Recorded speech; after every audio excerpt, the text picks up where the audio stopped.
ನವಮಾಸ ಹೊತ್ತು ನನ್ನನ್ನು ಹೆತ್ತು ಸಾಕಿದ ತಾಯಿಗೆ ವಂದನೆ.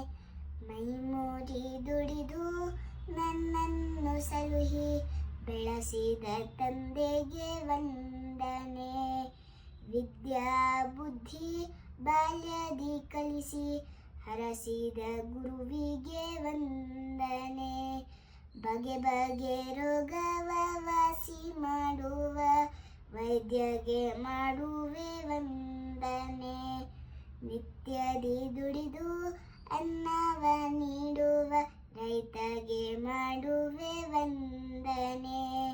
ನಾಡಿನ ರಕ್ಷಣೆ ನಿತ್ಯದಿ ಮಾಡುವ ಯೋಧಗೆ ಮಾಡುವೆ ವಂದನೆ. ಯೋಧಗೆ ಮಾಡುವೆ ವಂದನೆ.